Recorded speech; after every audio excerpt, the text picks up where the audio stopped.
Dans une précédente démo, j'ai montré comment modéliser des objets en exploitant l'outil de déformation par courbe. Il est aussi possible de déformer et d'animer du texte avec un rendu de qualité comme celui-ci. Cependant, votre première expérience pourrait vous générer des artefacts comme cet exemple.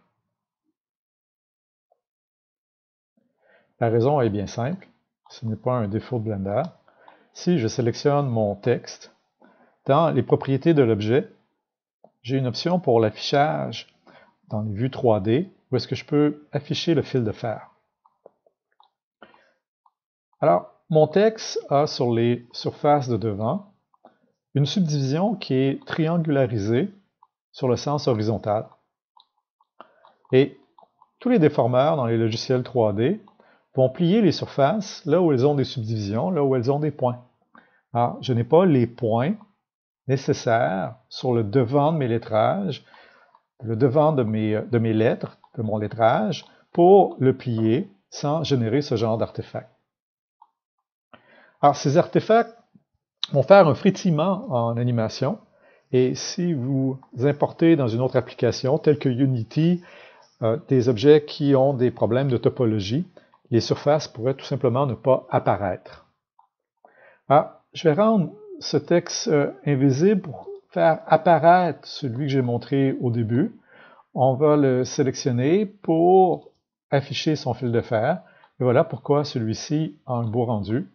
C'est qu'il a les subdivisions nécessaires pour plier la géométrie dans le sens de la déformation.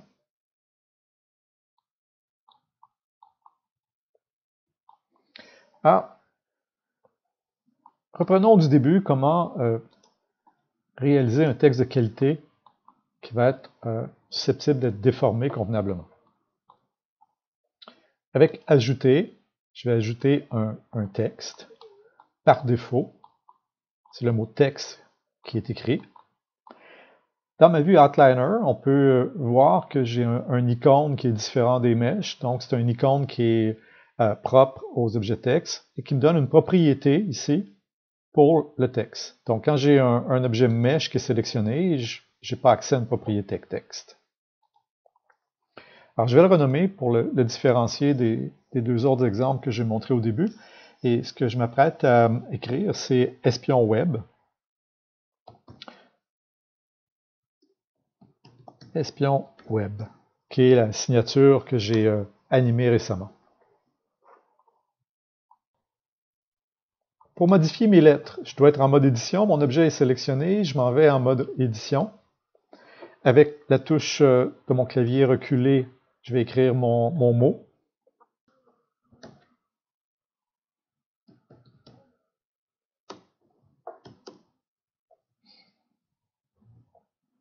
Et je vais donner un numéro de matricule. Alors, je peux revenir en mode objet et je pourrais maintenant faire une recherche pour des familles typographiques. Alors, mon objet est sélectionné et j'ai ici une section dans la propriété de texte pour la police. Alors, par défaut, ici, j'utilise le lettrage sur la ligne standard qui s'appelle le B-Font. Le B-Font est l'abréviation du Blender Font, qui est semblable au Helvetica ou au Arial. Alors, si j'appuie ici sur le bouton avec le dossier, je suis sur un système Windows, alors je suis directement dans le répertoire de Windows Font et ça se trouve à être toutes les familles de textes qui ont été installées sur ma station. Si vous avez énormément de familles de textes de télécharger, j'ai vu des étudiants qui font en avoir 2000, 3000, à ce moment-là, cette fenêtre-là prend beaucoup de temps à s'afficher. Ça ralentit beaucoup d'applications d'avoir trop de texte. Moi, je vais changer ici l'affichage pour miniature. Alors, lorsqu'on a miniature, on se trouve à avoir un échantillonnage de nos textes pour faire notre choix. Dans mon cas, j'ai déjà choisi mon texte. Je vais prendre le Show Card Gothic. Donc, plutôt que le chercher ici, si je l'écris dans l'onglet de recherche, alors j'ai simplement à sélectionner, m'assurer qu'il est bien écrit là, et je fais ouvrir police. Et maintenant, c'est le Show Card Gothic régulier, et mon lettrage utilise cette famille de textes.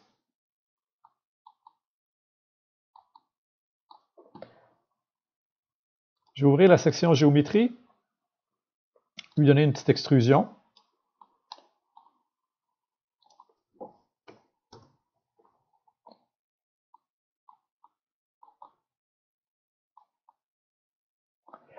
Et j'ai une valeur en haut qui se trouve être la résolution de mon lettrage. Alors, si je retourne dans les propriétés de l'objet, je fais un affichage de fil de fer. On voit la triangulation sur les surfaces avant. La résolution de mon lettrage doit être ajustée en fonction de la distance que je vais le voir, ce lettrage-là. Et ce qu'il faut être conscient, c'est que plus la résolution est élevée, plus je risque d'avoir des problèmes de topologie, de croisement de vertex, particulièrement si j'ai l'intention d'utiliser des biseaux. Alors, par défaut, on me propose 12. Moi, je vais le descendre à 10. Je trouve que c'est suffisant pour la distance que je vais voir mon lettrage. Donc, c'est peut-être un peu plus léger, mais c'est surtout pour essayer d'éviter des problèmes de topologie, comme je viens de le dire.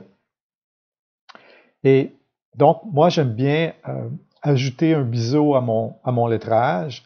Le biseau se trouve à générer un filet de lumière lorsque l'éclairage est bien ajusté et ça donne de la prestance au lettrage. Pour capter plus facilement ce filet de lumière-là, je descends la résolution à 0. 0 va me donner un biseau qui se trouve à être franc. Et le problème avec certains lettrages ou certaines lettres, comme le V, qui se trouve à avoir des angles assez aigus, c'est que ces biseaux peuvent générer ici des croisements de vertex. Et là, j'ai des problèmes de topologie, justement, si j'ai des croisements de vertex. Alors, il y a des lettrages qui ne sont pas appropriés pour avoir des biseaux.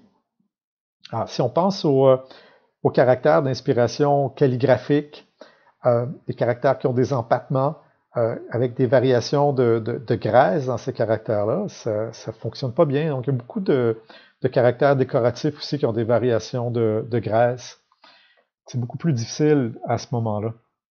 Alors, je vais donc être obligé, avec les lettres que j'utilise, comme le W, puis cette famille de caractères-là, de minimiser mon angle de biseau. Je vais surveiller pour ne pas avoir de croisement. Une façon de bien vérifier son texte, c'est le mode de remplissage. Au lieu d'avoir les deux, la surface de devant et de derrière, si je fais aucun, je me trouve à garder que le côté et le biseau. Et je trouve que c'est plus facile à surveiller, à faire le tour de mon lettrage. Je peux m'aider au besoin aussi d'une petite valeur de décalage. Le décalage va changer la largeur des lettres et peut me permettre d'éviter d'avoir un problème.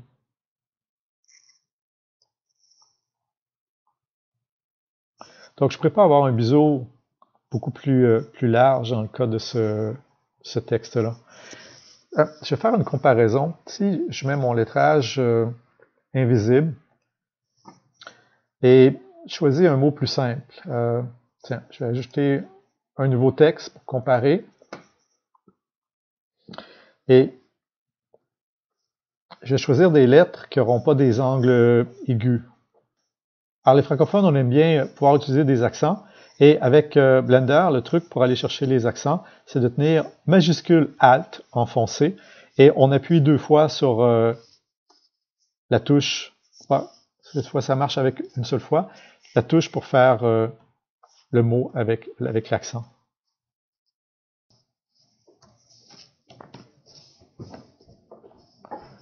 Alors, si je veux faire une signature, disons, épisode 4.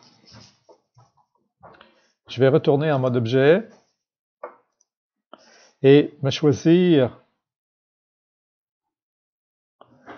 une police de caractère plus simple. Alors, je pourrais aller chercher, je sais pas, Arial, c'est très facile comme lettrage, un Arial gras. Tiens.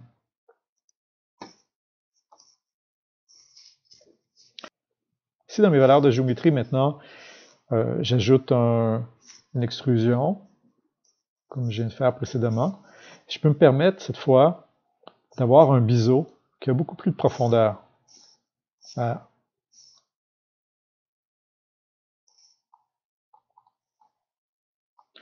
Mes lettres étant simples, mon lettrage étant simple, je n'ai pas de croisement de points. Alors, tous les logiciels 3D vont avoir cette problématique. C'est pourquoi, avant de faire une recherche de design, quand vous avez l'intention d'exploiter le 3D, il faut vraiment penser à cet aspect qui est difficile à exploiter si vous voulez avoir des biseaux. Alors, je vais supprimer cet exemple. Je vais revenir à mon lettrage avec lequel on travaillait. Donc, j'ai un biseau ici donc, qui est beaucoup moins important dans cet exemple. Je fais souvent des copies de mes éléments avant de faire des conversions. Dans le cas qui est ici, je vais vous expliquer tout à l'heure, j'ai besoin d'avoir 2 fois mon lettrage pour bien ajuster les dégradés. Alors, bouton de droite, j'ai la possibilité de faire une duplication de mon objet. Et je vais en utiliser un qui va être pour l'épaisseur. Et l'autre qui sera pour la surface de devant.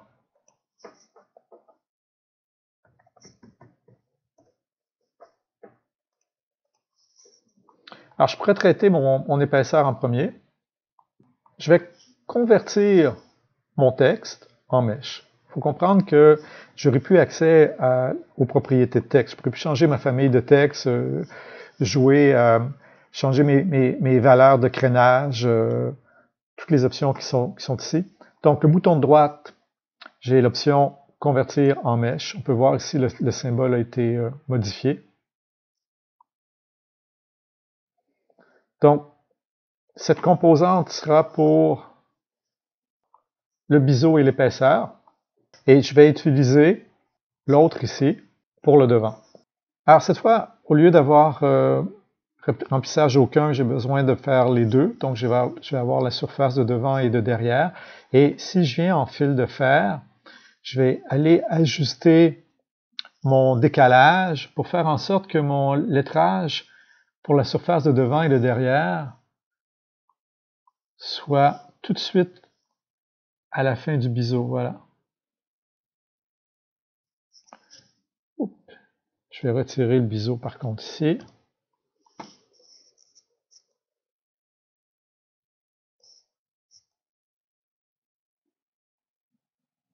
Voilà. Donc, ceci va être la surface de devant. Je peux rendre invisible mon épaisseur. Je vais faire le même traitement pour cette pièce, convertir en mèche. Je vais maintenant un polymèche. Je veux nettoyer les subdivisions qui sont sur la surface. Je vais aller en mode édition. J'ai sélectionné mes lettres et sous mèche, j'ai l'option de nettoyer, dissolution limitée. Si vous faites supprimer au clavier de votre ordinateur, vous trouverez aussi l'option dissolution limitée. Voilà. Il m'arrive parfois d'être obligé de changer l'angle maximum de la dissolution. Dans le cas qui est ici, j'ai pas besoin de le faire. Alors voilà, j'ai nettoyé le devant. Je reviens en mode objet. Je vais aller appliquer un modificateur pour refaire la subdivision. Je vais utiliser le remesh. Alors le remesh, par défaut, ne semble pas bien fonctionner. Alors, je vais enlever le crochet à enlever les pièces déconnectées. J'ai déjà un peu plus de pièces. Et augmenter la profondeur d'octroi. Je ne sais pas si je prononce bien. Alors, généralement, une valeur comme 8, 9 donne un bon résultat. Voilà, 8. 9. 9, j'ai encore plus de subdivision. Je vais me contenter de 8. C'est suffisant. Alors, si je vais en mode édition, il faut comprendre que le remesh n'a pas réellement créé encore les subdivisions, les arêtes et les vertex. Ils n'existent pas. Alors, si je vais être capable d'éditer, de traiter ces nouveaux vertex, ces nouveaux points-là, je dois absolument appliquer le modificateur remesh. Donc, je dois être en mode objet pour appliquer un modificateur. Je fais appliquer. Donc, j'ai plus mon modificateur. Et cette fois, si je retourne en mode édition, voilà, les subdivisions existent. Ah, je vais vous montrer pourquoi j'ai travaillé mon lettrage en 2 pièces. Je vais enlever l'affichage fil de fer et appliquer la déformation par courbe. Alors, mon modificateur ici a une indication en rouge, ça veut dire qu'il y a un problème. Le problème, c'est tout simple, il reste à définir quelle est la courbe. L'axe de déformation, ben, X par défaut, c'est l'axe que j'ai besoin. Si on regarde mes axes du monde, la ligne rouge, c'est l'axe des X. Mon lettrage est écrit dans le sens de l'axe des X, donc ça va convenir. Alors, je appuie sur l'onglet ici, j'ai le choix des courbes qui sont créées. Je vais rendre invisible la courbe que j'avais déjà dans ma scène. Je vais en créer une nouvelle pour vous expliquer un autre petit paramètre. Alors, je préfère le cercle NURBS. Je trouve que j'ai un meilleur contrôle que le Bézier pour les déformations par courbe. Alors, si je prends mon lettrage et que je choisis cette courbe que je viens de créer, je peux la renommer déforme pour déformation. Et ici, je vais chercher ma courbe. Voilà. Mon lettrage est donc appliqué en déformation sur la courbe. Mon concept dans mon animation, je voulais le redresser. Alors, je dois changer les valeurs de transformation. La rotation ici à 90 degrés sur l'axe des X, le met droit. Alors, on peut voir que mon lettrage est orienté comme si j'étais au centre de mon cercle et que je regardais de l'intérieur ces lettres. Alors, dans mon cas, pour mon concept, je suis à l'extérieur. Alors, ce que je peux faire, c'est inverser la direction de ma courbe. Pour cela, je sélectionne la courbe, je m'en vais en mode édition, et j'ai une option segment qui me permet d'inverser ma courbe. Et voilà, mon lettrage vient de changer d'orientation. Alors, on peut voir que la surface de devant est très belle. Maintenant, je n'arriverai pas à faire un bon ajustement sur les rondeurs de l'épaisseur en travaillant avec une seule pièce. C'est pour ça que j'ai travaillé avec 2 pièces. Je n'aurai pas un résultat qui me convient d'essayer d'adoucir la rondeur ici.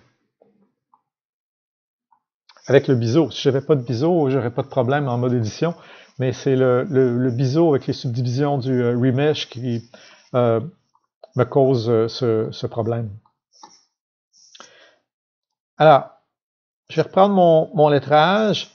Je peux supprimer mon modificateur. Je vais aller chercher le lettrage que j'ai fait pour l'épaisseur. Je vais le tourner lui aussi. Rotation pour l'axe des X. Alors, je combinais donc ces deux objets-là. Mon lettrage pour le devant,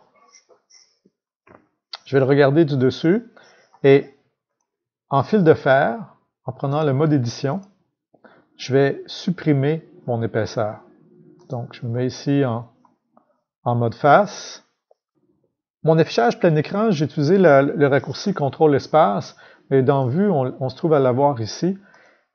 Vue, zone R, on en a 2, avec bouton de menu ou sans bouton de menu. Si jamais vous prenez celui qui se trouve à être le deuxième ici, rappelez-vous du raccourci CTRL ALT barre d'espace, parce que vous allez en avoir besoin pour revenir. Les menus vont être disparus.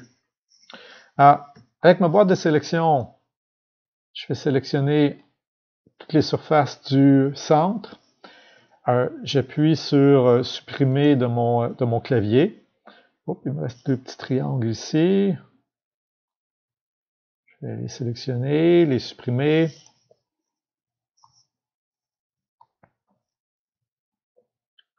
prendre cette nouvelle zone. Supprimer à nouveau.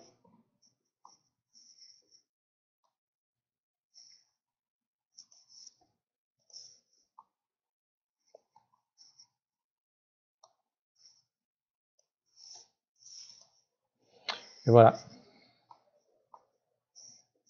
Donc, je reviens en mode objet. Je rends celui-ci invisible et faire la vérification avec l'autre lettrage, ici.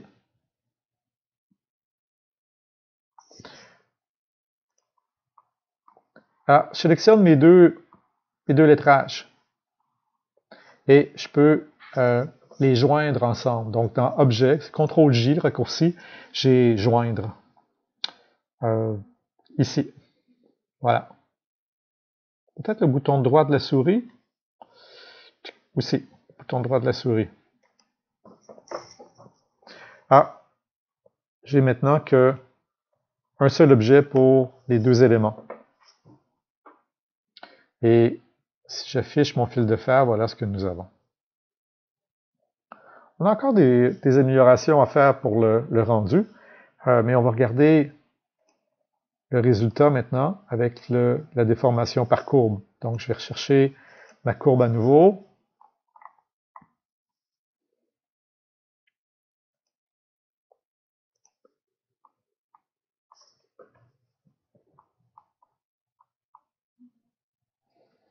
Alors, pour plusieurs, le résultat ici va convenir, mais si on regarde un peu plus près, on peut voir aussi que c'est ouvert. Il y a un espace entre le haut de mes lettres et l'épaisseur. La raison est bien simple, c'est que je n'ai pas cette fois-ci les subdivisions nécessaires sur l'épaisseur de mes lettres. J'avais fait des expériences avec le remesh aussi pour cette pièce-là, et c'est mon biseau qui était problématique. Je n'arrivais pas à avoir un biseau qui était propre. Alors, je vais devoir ajouter des subdivisions. On va le faire manuellement. Il y a deux façons de le faire. Si je suis en mode édition avec mon lettrage qui est sélectionné, j'appuie sur point au clavier numérique pour me diriger sur ma sélection. Si je voulais être très précis, je pourrais utiliser l'outil couteau. Couteau est ici, knife. Et je pourrais tracer une à une mes lignes. Précisément, il se trouverait à arriver là où mes vertex arrivent sur mes surfaces. Je n'ai pas besoin de ce niveau de précision pour ce que je veux faire. Alors, je vais désélectionner. Alt-A désélectionne. Si vous n'aimez pas les raccourcis, j'ai le menu ici, sélectionner, none, tout est désélectionné. Je veux travailler avec des vertex et pour être capable de sélectionner d'un bout à l'autre, je dois être en fil de fer. Alors, je vais sélectionner ces vertex ici.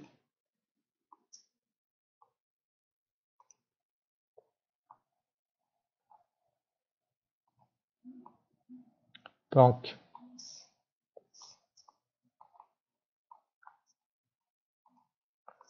j'ai mes 4 vertex ici qui sont sélectionnés.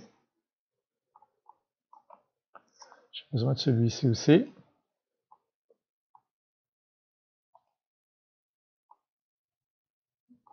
Bouton de droite, j'ai subdivisé. Et j'augmente le nombre de coupes. Ah, mes lignes n'arrivent pas parfaitement vis-à-vis les lignes existantes, mais le travail va être bien meilleur quand même. Alors, si je voulais que ce soit parfait, je prendrais l'outil couteau, comme je viens de montrer, mais pour travailler un peu plus rapidement, je vais travailler de cette façon-là. Donc, je dois sélectionner comme ça chacune de mes arêtes. Je peux prendre B ici, point à mon clavier numérique va centrer ce qui est déjà sélectionné. Oups, j'avais oublié de désélectionner le haut. Alors, si je prends B, j'ai sélectionné ici. Ce qui est sélectionné va rester sélectionné. B. B, c'est l'outil, c'est le rectangle de sélection. On se trouve à l'avoir dans les options aussi de sélection ou dans l'outil ici, sélectionner de boîte. Vous avez mis les menus. Donc, je fais point à mon clavier numérique, ça se trouve à cadrer les composantes sélectionnées. Ça m'assure qu'il n'y en a pas d'autres ailleurs. Bouton de droite, subdiviser. J'augmente ma valeur. Comme je ne vois pas de subdivision sur la surface ici, ça m'indique qu'il me manque sans doute un segment de ligne. Je vais faire CTRL-Z. Je vais afficher en fil de fer pour mieux comprendre. C'est ça ici qui me manque.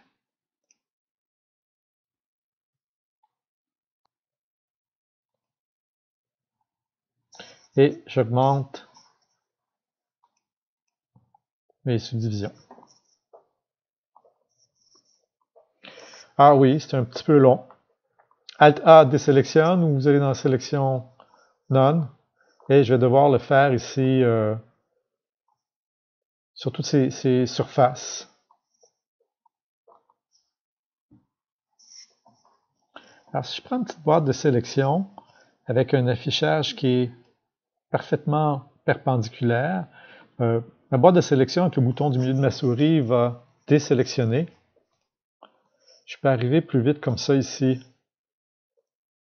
à faire mes subdivisions.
Voilà.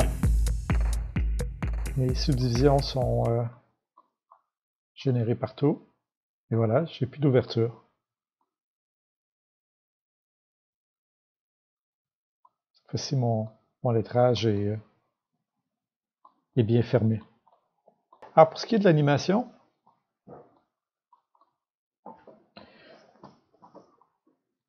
dans le cas présent, il y a deux façons de faire l'animation. On pourrait tout simplement sauvegarder des clés sur les valeurs de transformation. Alors, si je joue avec ma position,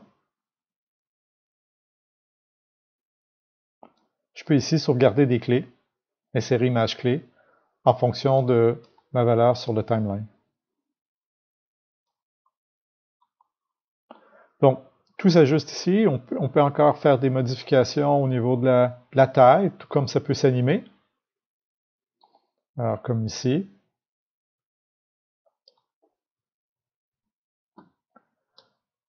Je peux sauvegarder une clé. Insérer image unique, ça va être uniquement sur cette valeur. Insérer une clé unique. Et en plein milieu, insérer une clé unique. Si je vais dans l'éditeur de graphes, je peux sélectionner la courbe verte ici et ajouter un modificateur de cycle.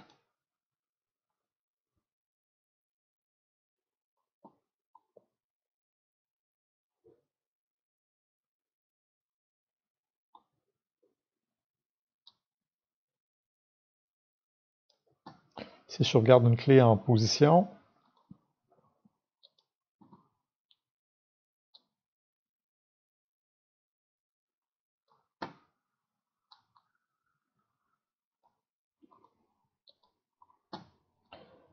je peux sélectionner la courbe de position et faire en sorte que mes clés vont avoir un type d'interpolation linéaire. J'enlève l'accélération et la décélération.